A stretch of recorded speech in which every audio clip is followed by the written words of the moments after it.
Ahanbada Yamlaba Kurai ka Fortri, Manipur Police na 86 weapons, 974 ammunition amasum 41 assorted magazine amasum 6 wearers set yauna showcase tokri. High Civili District Wari Impal East, Impal West, Bisnupur amasum Kaksing Ligi, Operation the Fogalakpa Kulaising Nari. Atopa, Dekal Herald, Tower report ama, headline on a member tentacle Tamzagi.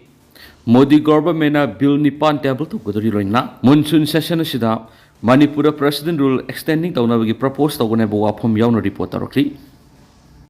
Lambi sing lengang na hanna yeng selecta badagi miyamna sel khai na raga lambi sembagi thabak kan khatnarakli haukibu sai khara sida lengak laitabagu miyamna satnari lambi thongsing lenga ki mari lenaba singna hanna yeng sanbida badagi misa miyamna lanai oina sel puthokna raga phibam soklaba lambi sing sembagi thabak kan khatnarakli ngasi so kaksing district ki palel dagi aimol khulsingi lifeline oina satnariba lambi su aimol tuan khulsingi khunjasna lanai oina sel khaina raga sembakri kilometer mangarum sangba lambi semba duga mari lena silau aboni ko khunja amna phongdorokpada ngarang sem liba lambi asi aimol satu aimol khunjai aimol kombirai aimol singnung hut aimol tampak aimol khaudam phai aimol ngairong aimol sanong pokpi amadi aimol khulengi khunja sing lising kulongi lifeline oireba lamini masigi mathakta lambi asida maitai amadi maring yauna fur maitai su sanaduna tuan thapak sing tawduna imung puri dubo hairiba lambi asinga sidagi sahi tare nipan gi mamang digi lainga ki mari lainaba singna hanna yengbidre masina maram oiraga lambi asi nong khajiktang tabaga nga pham gi mowongda mafam kya ising tunglaga lairi aduga nong sudaba matamdana urfulna lambi asida satliba miyoi singamadi dukan phamliba sing awaba kya meunari asumna lenga na sahi taramukki mamangda PMGSY gi makhad lambi amuktang samlaglaga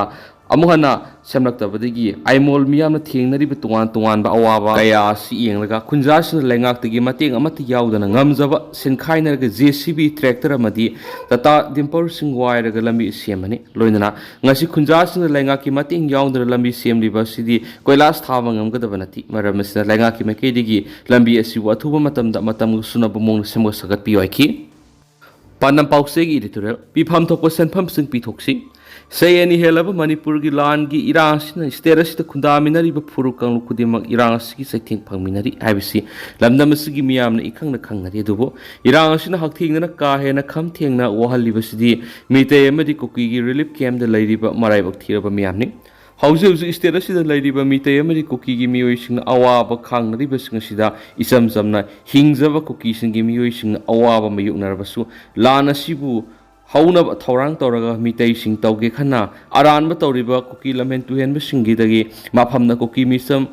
asum aran khang ba singi asum boya mata phaw phongdok pangam bagi thauna lairam loi habisi Manipur miyam ni khang na khang naram gani khali maram di kumza english ngani ga kungo humdoi gi me ahum di gi horak pa lana sin sterasi gi miyam maruina kuki amadi mitay sing thengnari ba awaba sing sigi asum boyal phongdok luba kuki khulgi lusingba khulak pa sing awaba se thing phangna ki ba yaw ki ba sing aduna maram moiraga sai ani helaba Manipur gi irang sina sterasi da kham thena wari ba mitay amadi kuki sing gi marakta asum ba pamjaba sing kayam Hanayamna warabasu makoigi asengba asumbu worol sing amata kukilamen tuyen basing na maramoiraga phongdok pangamdabani haina khali nakala maromda sayeni helab lana sida sterasigi tampaki lamsing maru oina singkhong singyaru khundari basingi lawpham kaya mangasi phawa lawpan mangamdana lainari basingi manungda lawpham khradi lainga ki mari leina baloisingna akhanaba thaurangi makara section na central amadi state force na ngak selaga saliba sayesida lawpan honarabasu Impal East amadi Impal West ki lawpham sing maru oina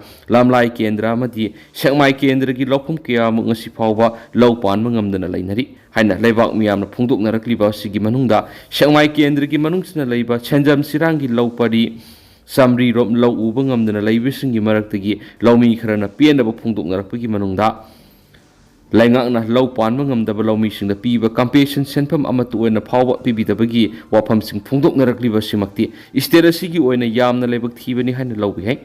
ngasi ma sterasida law uraga imung manung hingnaba honariba singasitadi sai ani Sahi ani hena masaki lawpham da law uba yadana law panba ngamdaba singna thengnaramgadaba awaba singadu ngasigi state amadi central lengana khangbiraga lengana pifam thoklaba senpham singadu atmarai tamda hiraba lawmi singda pithok piba sungani maramaduna sahi ani helaba manipur gi irang sina hakthengna awaba taraba singda laingakna pangbe aba mating pangbada matam sana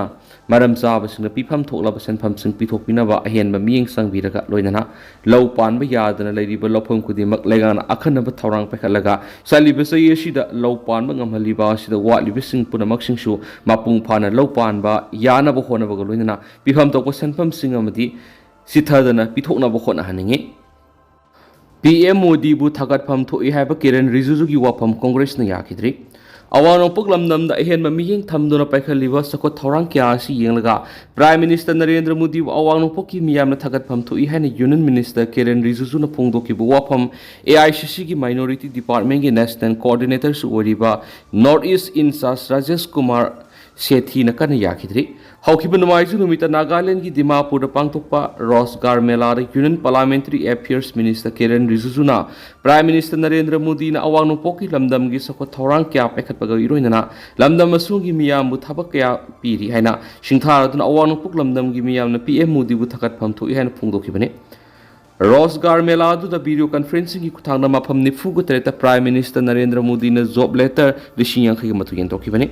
Union Minister Kiren Rijiju ki wafam adu bu Congress Luchingba Rajesh Kumar Sethi na kan yaning da phongdolodro mang hai Union Minister ki wafam adu yamna problematic oiba comment oibatana awano puklamdam gi miyam da BJP bu ka hen afaba ma oina uhonana bu honaba manu yauri haina maral ski mangna hai Prime Minister am oibigi mathauda lambi thong sangbat pa thabak phanganba afaba thakna bi ising phanganba miyam bu safety oina thabak sing lokhat pa haibisi constitutional oiba daitani Kiren Rijiju gi wafam karyam naraduna democracy da miyang gi phangam thokpa hak sing phangan ba haibisi masana tabani masidi nungsi duna tawbiba thabak tina thabak sing nati tawham tokpa thabak tawbigi miyam thagat piu haina nijaba nokningba poi haiba wafam thamladuna BJP na Luchingba lenga asina matam kya gi mamang gi wasak tuna lakhi bu wafam masi ngasi phawba thabak oina pangthok pungamdan leidi maru oina Naga Peace Accord ngasi phawba warusin propungamdan leidi kumjai English ngani ga taraga mangada Prime Minister Narendra Modi na Naga political issue go si thakar gi manungda warusin purakani haina kiba ngasisu lamdam masunggi miyamna kaudri sahi tara helaknaba matamasi phawba ingta papura kugi mohot group kungani pangi wari sanari haiduna leidi wari sanari basina miyamda hena samamnaba amadi khaibung tahanabagi maram ama oirakli masigi rai khune thagat kadori basi haina sangki kumja English ngani ga kungo humdagi me humdagi Manipur thoklibi ethnic violence asida miyoi sani henbagi punsi pikhamnakre miyoi lak amaromna mayum leitaduna lanjenara ngasi phawba relief camp sing sangjapam laudun leidi dubo sai ani helaknaba matamasi phawba irang siga mari leina Prime Minister Narendra Modi na wafam amata kangthok tana tumina lesili amadi Manipur amukta laktuna oidiba phiba masigi yengsiladre asengwa Luchingba haibisidi awana taraba matana masak ugadabani adubo awaba mayoknariba Manipur gi miyamna Prime Minister Narendra Modi bu karini haina khalamgani hainasu Rajesh Kumar Sethi na phongdokhi mana makha taradun hai Congress Party di miyam gi yaifunaba thabak tawba haibisi pandamni miyamna thagatnaba thabak tawba nati masagi mathau tawbagi damak Luchingba singna miyamdagi thagat wahai nigadab nati hainasu phongdokhi Tedarasu no miyamna thamjage duga hausikoi miyam paus matang se lusinjage mas makha taba no update miyam punanga mina channel sugi makedi gi mayang phamda thamjari